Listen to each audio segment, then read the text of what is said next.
In August 1945, a motion picture camera crew enters the city of Hiroshima, Japan, to record startling images of the first city devastated by an atomic bomb. There were those who said that Hiroshima would remain uninhabitable, forever poisoned by radiation,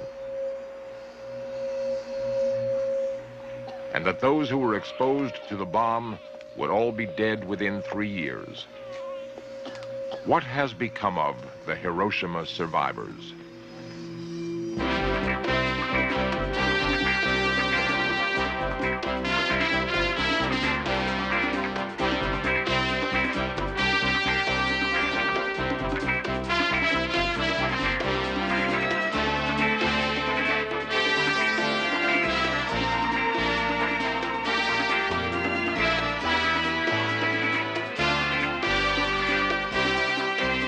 This series presents information based in part on theory and conjecture. The producer's purpose is to suggest some possible explanations, but not necessarily the only ones, to the mysteries we will examine. On July 16, 1945, a signal flare illuminates the barren New Mexico desert as scientists anxiously await the detonation of the world's first atomic weapon.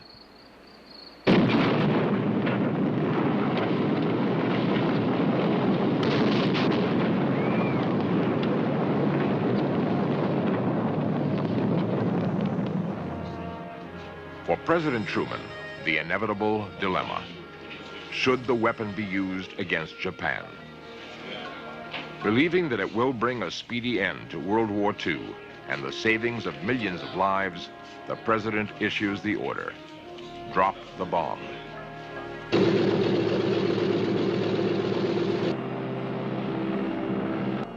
In the early morning of August 6th, a B-29 named the Enola Gay departs the Pacific island of Tinian en route to Japan.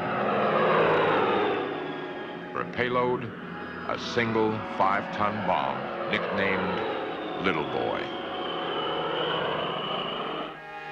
The mood in Hiroshima that morning was one of uneasy anticipation. While other Japanese cities were being leveled by American bombers, Hiroshima remained unchanged, and no one in Japan could understand why. Some thought Hiroshima was being spared because it was too beautiful to bomb. They thought the Americans were saving it to build villas there. Others speculated that a relative of President Truman's, perhaps even his mother, was living in the city, and that's why the city was being spared. Yet there were those who foresaw the real reason. Hiroshima was being reserved for a special, highly destructive weapon. Many survivors remember seeing the B-29 over Hiroshima that morning, but paid it little heed.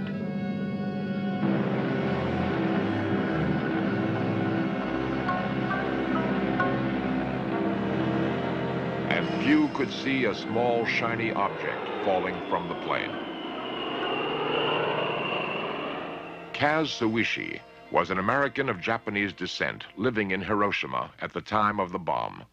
She was 2 miles from the bomb's hypocenter. It was a beautiful blue sky that morning. I heard the sound of the plane and I looked up and saw the B-29. I was not concerned because the B-29 used to come every single day, but it never dropped bombs. I thought it was beautiful. It looked like a silver angel. Then after the B-29 was gone, there was still a little dot, a tiny little dot falling to the ground. At first I thought it was a parachute, and I thought how brave the American must be to parachute into the city. During the 43 seconds it took for the bomb to fall to Earth, most of the inhabitants of Hiroshima weren't even aware they were in any danger, and none could imagine the devastation that was to follow.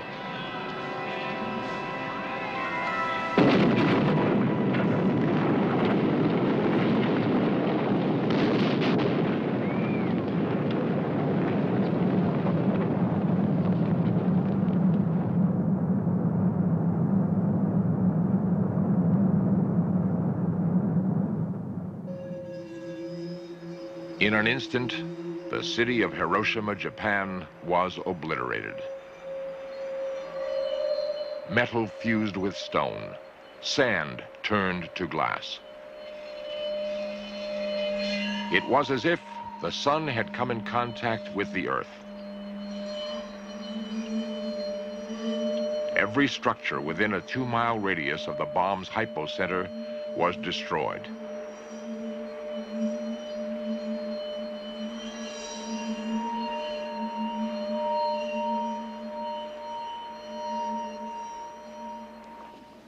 Another Hiroshima survivor is Florence Yamada Garnett. She was 13 years old at the time and lost most of her family in the explosion. It is only recently that she has been able to talk about her experiences. Next thing you knew, the building was falling on top of you. There was a pressure like somebody was just stepping all over you. And then the heat. After the explosion of the bomb, you can feel the heat. You suck in the air and you think you're dying. I was rolled across a schoolyard. That's about all I remember at the time. The temperature near the center of the blast was so great, human beings literally evaporated, leaving behind, in some cases, nothing but their shadows etched into stone and concrete.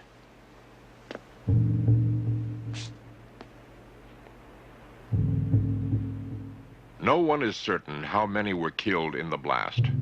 Conservative estimates put the figure at 70,000, with many thousands more to die in the weeks and months to follow.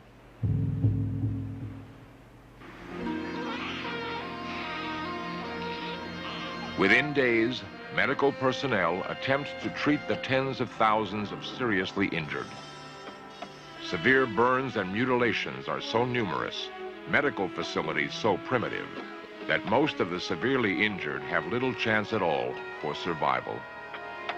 As one doctor puts it, Hiroshima is a sea of dead and dying. You could see people running out of the city, skin hanging, some burned to look like charred, but they were still moving. I remember seeing people just sitting or standing, charred to death. I recall a man that was on a bicycle that was still leaning against a bridge, and another person taking the body off of the bike and then riding the bike away. I thought it was cruel at the time, but of course, it's survival for yourself. As horrible as their experiences have been, many of the survivors are soon to learn more terror is to confront them. Within days and weeks, the survivors begin to notice in themselves a strange, insidious form of illness. The survivors attribute the symptoms to A-bomb disease.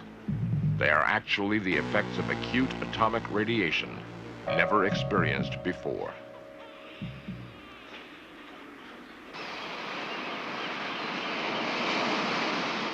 One man who understands the terror of radiation poisoning is Dr. Robert J. Lifton, a psychiatrist who has spent several years in Hiroshima and has interviewed numerous atomic bomb survivors. Well, with most wars and with the use of conventional weapons, you kill people. Then both sides bury their dead. They then return to life as usual. Oh, they grieve and there's pain, but life goes on in the old-fashioned way. In Hiroshima, the bomb was dropped, and that was the beginning of lifelong effects. For instance, days, weeks, months after the bomb was dropped, and sometimes in people who seemed unaffected by the bomb, to have no marks on their bodies, they would suddenly find themselves having weird symptoms, very grotesque symptoms, bleeding from all of their bodily openings, bleeding into the skin, severe diarrhea, bloody diarrhea, extreme weakness, high fever, and when white blood counts could be taken, very high white blood counts, extreme weakness, and in many cases death. If people lived a little longer, other grotesque symptoms would follow, such as their hair falling out. Now, these were the symptoms of acute radiation effects. Nobody understood this at the time. They simply sensed that there was some kind of poison in the bomb. And the people in Hiroshima began to feel that this is a weapon that leaves behind poison in your bones, and that poison may strike you down at any time. The first thing we would do is get up in the morning and look at your forearm, and if you didn't have any purple spots, that means you were going to live for a couple of days. With me, as I said, I went through the radiation sickness of vomiting, nausea, dehydration, complete loss of hair. But I was one of the lucky ones to survive. This was the first thing you would do in the morning is look at your arm, comb your hair, and if it starts falling out, you feel your time is coming very soon. There was no panic about it. It was just an everyday reality at the time. However, the people who are not exposed to the bomb directly were very hesitant in going back into the city. By that time, we had heard there was a different type of a bomb, that if you were exposed to the bomb, you may not live. Within weeks, the survivors of Hiroshima begin the lengthy and burdensome task of rebuilding. Unknown to them, the effects of the bomb would haunt them for years to come in ways they could not imagine.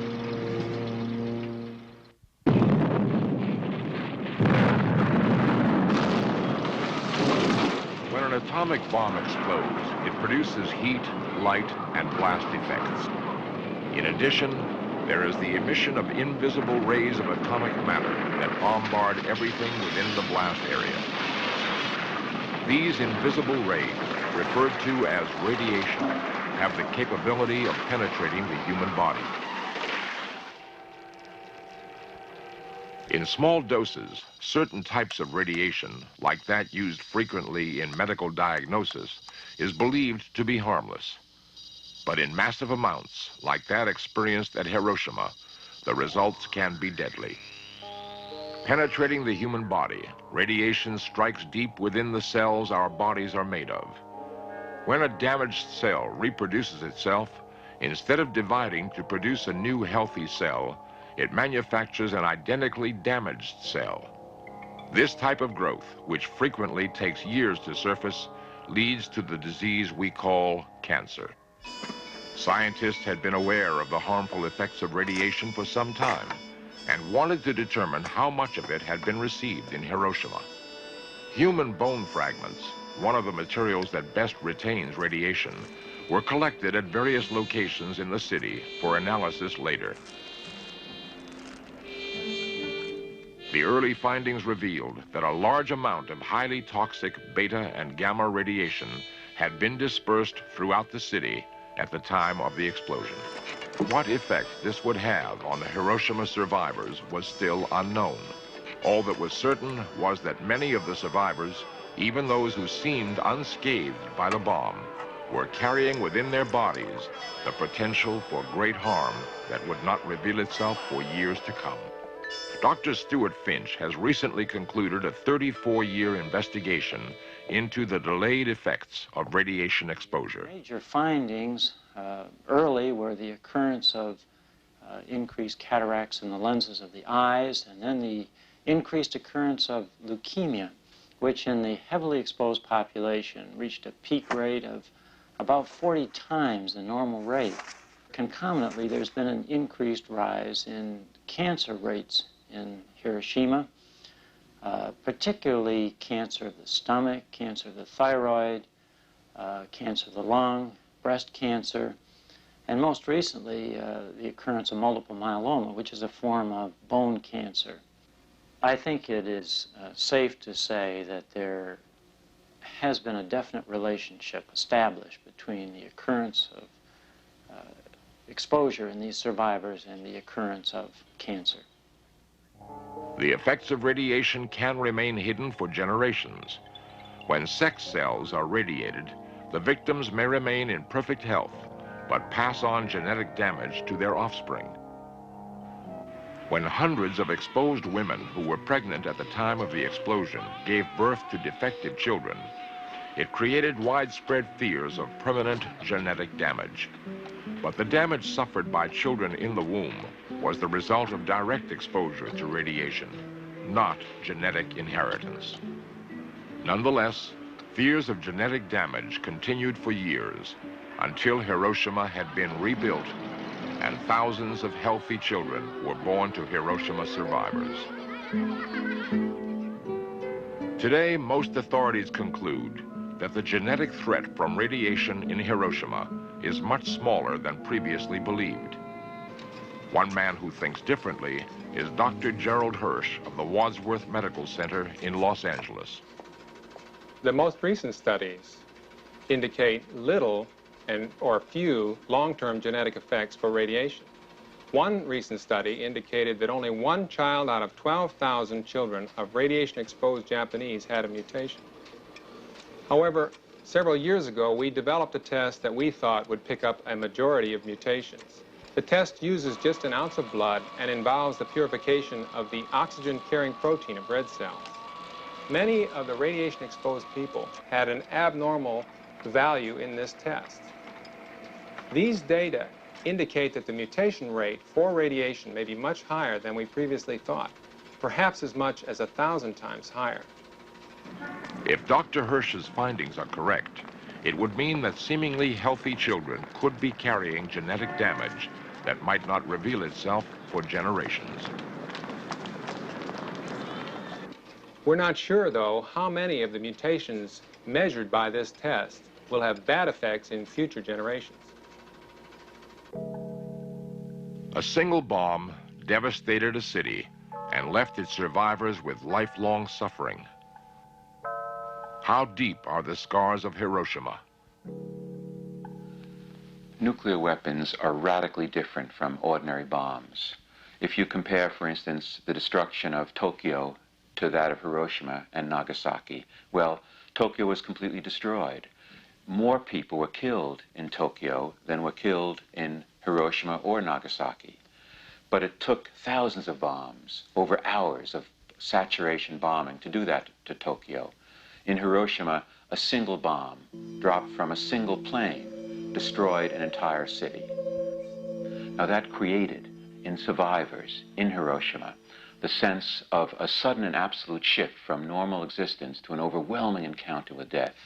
They suddenly found themselves in the midst of a sea of dead and dying, and they walked about in a daze, like people in a dream, as they described it, not really knowing whether they were dead or alive.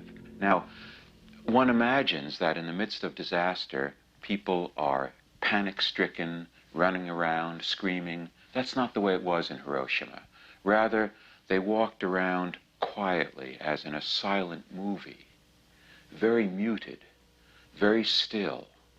And when you see the films of those early days, that's the kind of faces that you see. That's also psychic numbing. Their minds are shut down, they're muted. It's a defense against ordinary or normal degrees of feeling, because one simply couldn't permit oneself ordinary forms of feeling and suffering, ordinary psychological pain, to those influences and still remain sane. The psychological pain suffered in Hiroshima still exists today. I guess it was about 10 years ago when I had a fire in the house. There was a time when, at that time, I couldn't separate Hiroshima and present. And that was, as weird as it sounds, it was very true. I became very hysterical, which I wasn't hysterical during the Hiroshima fire. I could not separate Hiroshima and present. I had to stay off of work for about a month. And the doctors did not know what to do with me. I didn't realize that it was a common, would you call it neurosis or whatever it was that happened. We're finding about more of those things now. Hundreds of Hiroshima survivors now live in the United States, in areas like Little Tokyo in Los Angeles. Most do not want to be identified. They feel a sense of shame and embarrassment in being a survivor. It has been through the efforts of people like Paul Tsunishi of the Japanese American League that the plight of the Hiroshima survivor is now emerging into the open. Various Japanese groups have organized radiation seminars held in major American cities. We are bringing a program, a public forum to you today. At this one, held recently in Los Angeles, the public learns that the effects of Hiroshima are still being felt, more than 35 years after the bomb. I am a victim and a survivor of the atomic bomb. The specific problems are medical insurance, their inability to get insurance, or if they have insurance, they don't want the carriers to know it. And they're not sure what will happen if it becomes known that they are survivors of radiation from before. Additionally, there's a question of getting and maintaining jobs because they might be ostracized because of that. And there's a social stigma of being ostracized from the larger group. For Kaz Sawishi, the seminar reawakens tragic memories. The photographed images of a devastated Hiroshima will never be forgotten by those who see them.